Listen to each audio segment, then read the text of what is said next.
Hello there, my name is Harsha and I'm that guy whom they call the Singapore Futurist, and I'm recording this video on the 24th of July of the year 2025, in which I'm going to be talking about the future of artificial intelligence, AI, in the context of work and the workplace specifically. Now, it is very important for me to highlight this, to emphasize this upfront, that everything I'm going to be talking about in this video, recorded on the 24th of July of the year 2025, will be specifically in the context of work and the workplace, because unlike the manner in which most people who talk about artificial intelligence, forgive me, actually talk about artificial intelligence, AI is not a singular product or entity. It's very broad. It comes in a very broad variety of forms, applicable to a very broad variety of contexts. So that's it and done. I'm going to limit this video specifically to the context of work and the workplace. And if need be, you need it spelled out. When I say work, I specifically mean occupational work functions. Okay, so we get that out of the way. Now, what is the primary, basic, intended purpose of artificial intelligence? Which is why this video and everything I'm saying herein becomes necessary. What is the basic, primary purpose of AI? Now, it's three-pronged. First, it is automation. Artificial intelligence, it began for the very purpose of automation to begin with. In fact, the concept of artificial intelligence came about first. The most basic, most elementary, rudimentary automation in the true sense actually came about after the initial hypothetical, theoretical conceptualization of artificial intelligence, even before the current term artificial intelligence was in itself first coined by a group of professors at the Carnegie Mellon University in the United States of America. The Carnegie Mellon University. Now, that said and done, automation is one of the three prongs of the basic purposes, basic objectives, and outcomes of artificial intelligence. Now, let's remember that. Second, the purpose of artificial intelligence is in convergence, or upon being embedded into technological products or technical products, mainly either cyber systems or cyber physical systems or physical systems such as robots, achieve and accomplish what would be unreasonable for a human being to do, either that or is not possible for a normal biological human being to do, whether it's a physical task or a non-physical task, but we are not talking about intellectual tasks. So let's be mindful of that. That's a caveat that you must remember. I'm not talking about the intellectual tasks here. I'm talking about a physical or non-physical task that machines or technology or cyber systems are supposed to do that should not be expected of a human being. Okay, so that's the second level, right? Upon automation. And the third thing, the most important prong, the most important part of the basic fundamental purpose, objective of artificial intelligence, AI, is time saving, time efficiency. To the extent that what may not be possible to accomplish in terms of information retrieval or information scanning or information churning, or organization, or information evaluation, or certain specific types of analytics that are a little scientific or mathematical in nature, where what would not be possible in a normal human lifespan. Let's say we take about 150 years where human beings are generally not expected to live, because at least on record I don't think anywhere on earth there's a record of a person, a serious verifiable record of a person having lived for that long. Let's say we take 150 years. If, let's say, a certain type of data analysis or a certain type of data accumulation or gathering, for example, something to do with astronomy, right? Some information about visual information, visual scanning of space to scan a neighboring galaxy and chart the stars, for example, or planetary systems, for example, in neighboring galaxies, right? Something that would perhaps take 150 human years to do. Eventually, we may get to a point, or we may have already gotten there, where it can actually be done in under a minute. Once the system is set up and the AI model has been aptly, appropriately been instructed to carry out the task, it does it in seconds. 150 years for a human being, or 150 years for generations of multiple human beings, huge teams of human beings, one generation after another, over 150 years. You're supposed to get AI to save the time to get it done on its own without any human effort, human input, in a number of seconds. That is, forgive me, that is the prime objective of AI, time saving, right? So, of course, this has implications for labor, for work, for the workplace, for perhaps the number of employees that organizations may need at various levels, in various functions. So, as long as, even in the context of work, to carry out work functions of, let's say, programming, IT security, e-commerce, marketing, content generation, analytics, right? Economic scanning, economic analysis. If, keeping in mind the three-pronged basic fundamental purpose of AI, if organizations employ AI correctly to balance its human capital, efforts, and inputs, any organization stands to do just fine. In fact, stands to benefit a lot. In fact, stands to benefit exponentially relative to the era that was pre-AI, right? That said and done, artificial intelligence is not a substitute and was never meant to be a substitute for the human worker. Yes, it may reduce the need for a number of human workers doing a number of tasks, particular tasks, which I'll get to in a while, bear with me.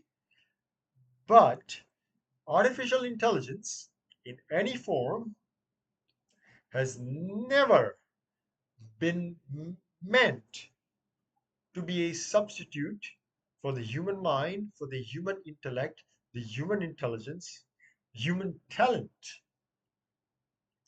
And it's never going to be that.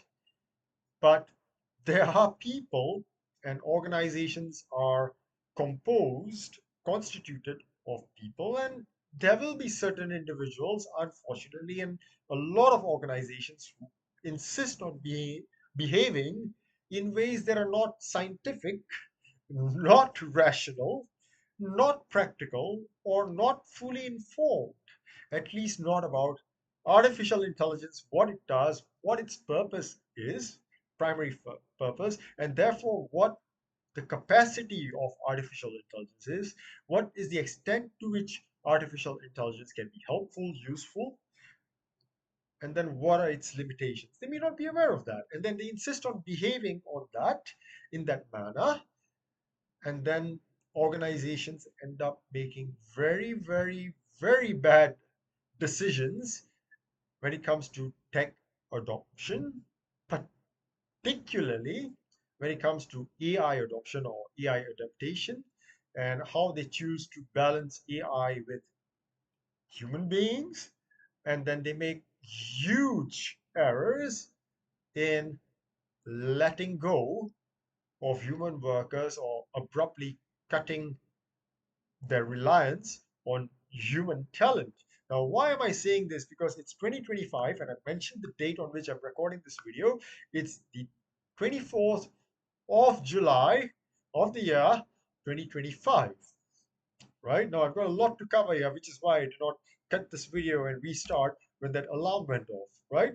But bear with me. So bear with me because I'm spending time here to share a lot, and I'm giving it away for free. Right?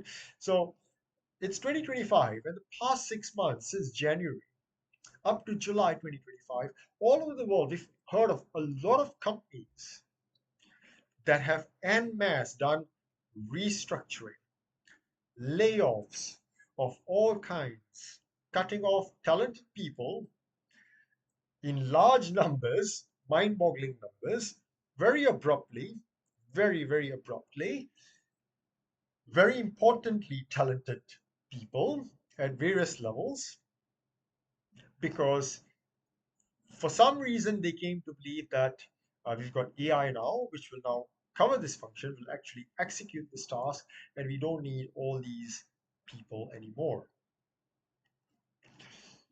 And then months later, within like 3, 4, 5 months, and this has been going on for some time, which is why it's become a universal, conversation any major city you go to on earth, right? This has been going on for some time, well over a year now, about 2 years now, where companies have been doing these sorts of things. Then, 3, 4 months later, after the restructuring, after the layoffs, after the job cuts, job freezes, they go on massive, massive, very costly, very expensive hiring fees where the organization is now not very privileged or advantaged at the bargaining or negotiation table and hiring people that perhaps before that bad decision would have cost them a lot less to then fix the debacle of that mistake of trying to replace human talent, human intelligence with artificial intelligence. AI, if employed to enhance and augment human effort, human talent, human intellect, and save human effort in terms of time and the number of hands required to execute a function or task, it works great. But when you try to replace the human mind altogether and you start equating AI in its importance to the importance of human talent itself, then we have a problem. Now remember, AI stands for artificial intelligence. It is artificial. It's not synthetic. That's also another conversation to have. It's very, very uh, different, right? And here's the difference. Artificial intelligence, scientific, scientifically possible, it's real. Synthetic intelligence, at least at some point in human history, recent human history, was a hypothesis, but it has been established scientifically that synthetic intelligence is not scientifically possible. It will never ever become a reality outside of fiction, outside of fantasy, right? So that means what the character Data does in Star Trek, what R2D2 does in Star Wars is not going to happen in real life. In a lot of the AI movies you may have watched, like this Megan or Terminator and whatnot, in real life, it's not possible because that's not AI. It's been misrepresented and mispresented in fiction as artificial intelligence. It's not, it's synthetic intelligence, which is not scientifically possible, never going to happen, right? So artificial intelligence is not synthetic, intelligence. Let's get that out of the way. That's the basic. Now let's get to the more important part. Artificial intelligence is not actual intelligence. Now, the only place where actual intelligence is possible is in the living mind, living mortal mind. It's a function of the biological brain, right? AI, no biological brain. Human talent, biological brain. Simple enough? Get this straight. If you don't get it, you need to be doing some homework because this huge difference has cost some major companies all over the world a lot financially, right? And a lot of other problems that are non-financial that, were not necessary. But they've gone through that because of bad decisions in AI adoption and AI adaptation, right? Okay. So now AI is artificial intelligence and it's not capable of a lot of things that are entirely human prerogatives, including in areas of analytics. As much as AI is supposed to be the most useful there in the workplace, analytics, but it's not a substitute entirely for the human being. So what does this mean? That 3 years ago, if you had 50 graduate level or junior level, right? The sort of people who would have been, like, say, 2 or 3 years out of university, kind of analysts in your office, because you're a consulting firm doing, various types of analysis work or research work, whatnot. So you have, let's say, assume you have 50 junior level analysts or lower level analysts supporting 10, 12 more senior level consultants, right? More expert research analysts, right? Researchers, analysts in the private sector, right? Out of those 50 very junior analysts, with AI, what you can achieve, perhaps, if used properly, optimally, wisely, you need none. It's a fact. So if you're not a very talented fresh graduate who's got out of university 2022 or after, and you're actually in one of those types of jobs, and you've not made any progress, and you've not been promoted up a few rungs over that period, or in recent times, or very quickly out of university, you better pray very hard that your bosses, your company, doesn't quite figure out um, that they've not been very smart with the technology that's been available to them. That independent consultants like me, since early 2023 at least, have been, routinely utilizing to do a lot of things that, for example, guys like me were not able to do before, right? And I have to be humble to say this. I've been an independent consultant operating solo since 2013. And there's a lot of stuff I was not able to do before, a lot of things that I've been doing since 2023 with AI, right? So the senior consultants at these consulting firms, for example, that I'm using as a case study, can now do the same things that I'm doing without those 50 hands and legs at the junior level. So what happens to those people who come out from those universities? Well, they better be very smart that they can do something beyond that level of work, or they better hope and pray that no one figures out that they're not actually needed for that lower level of work, right? Which is just about, gathering, churning, base one, level one analysis kind of work.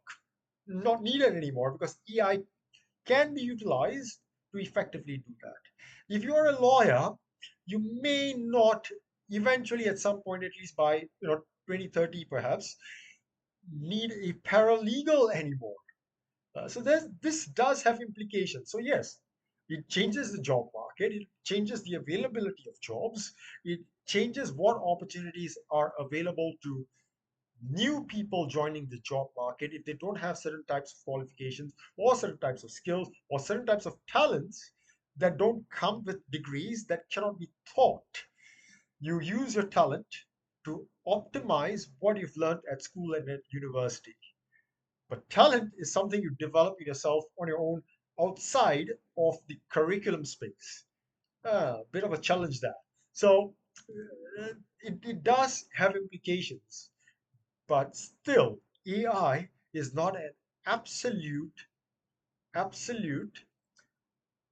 substitute. In fact, it's not a substitute at all for actual, real, meaningful talent on which any organization depends on to function, one, strategically, two, competitively, to remain relevant to its market and its competitive landscape, and therefore profitable, right? So you need to be very careful.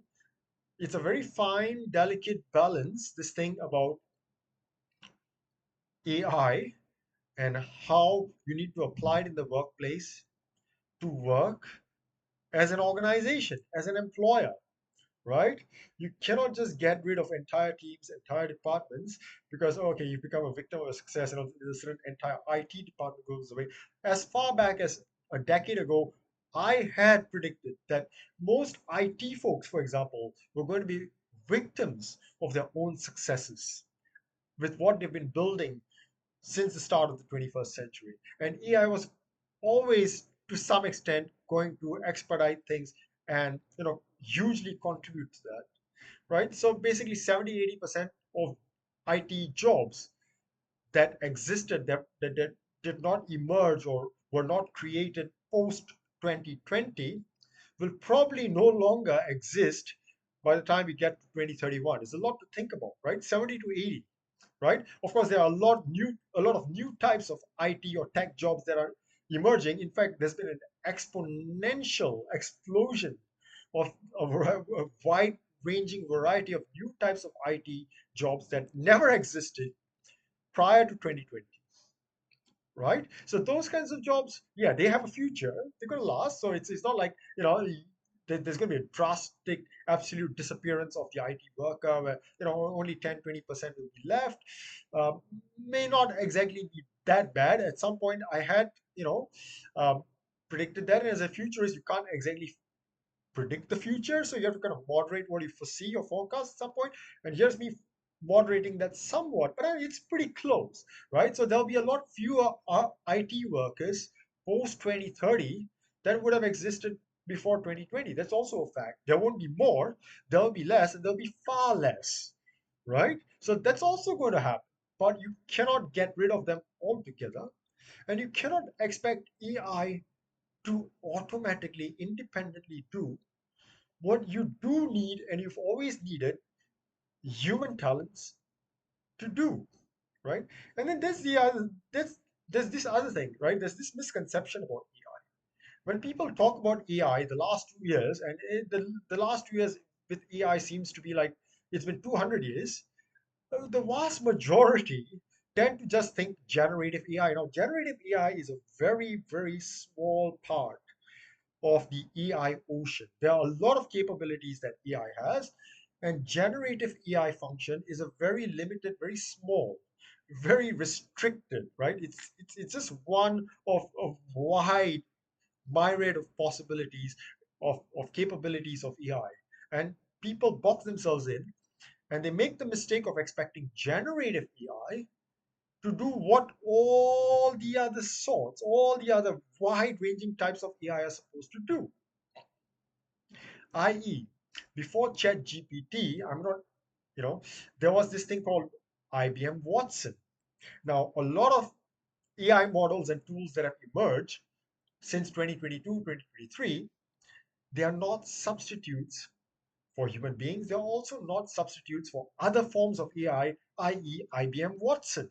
And IBM is not paying me to mention them in this video or talk about Watson, but it's a good case study, right? So IBM's Watson has a specific function. And there are many other examples I can cite, but I mean, I don't want to turn this video into a lecture. I'm more conscious of the clock. I'm already over 20 minutes. And, this day and age, who's got that much of an attention span, right? Especially on YouTube. But that said and done, there are many different types of AI, and generative AI is not all of them. You need different types of AI tools to do different things with AI to get the best benefits of AI. That's number one. And generative AI is not a tool for automation. And mind-boggling and shocking as it is, uh, I'm not going to mention names, but some very big brand name companies have actually made such mistakes, and then it's something that leaks out, and people like me talk about it, where they've tried to get their people to use generative AI tools to do things behaving as if that's automation. And then they end up in a lot of problems. Now, remember what I said about AI, what its basic purpose is: automation, doing things that human beings cannot do, and then also saving time. And these companies end up wasting the most important prong, time. They waste a lot of time trying to automate with an AI tool that doesn't actually fulfill the function of automation, right? Nor does it do something that human beings cannot do. It does, well, generate things faster in a lot more quantity than individual human beings. But because they've been trying to use it for the wrong purpose of automation, they start ending up wasting a lot of time with that effort, right? Then it gets very problematic, right? So you need to be very careful. So when adopting and adapting AI for the future, for the purposes of work, in the context of work and workplace, be very careful by first doing your homework on, wait, what is AI to begin with at the fundamental basic level, and what are the different types of AI, without limiting and restricting your mental model to just the silo of generative AI. At least you can do yourself that favor. And two, don't try to substitute human beings. And note something: whatever the purpose of any AI tool or model or function, every artificial intelligence system or tool or model has a limitation, has a capacity. You need to know what those parameters are, what those capacity and limits are. And if you don't know them, it may not be a smart idea to dive into adopting it. First, know the limits, know the capacity, and then look at how you balance AI augmentation of human talent, and you won't go wrong. All the best.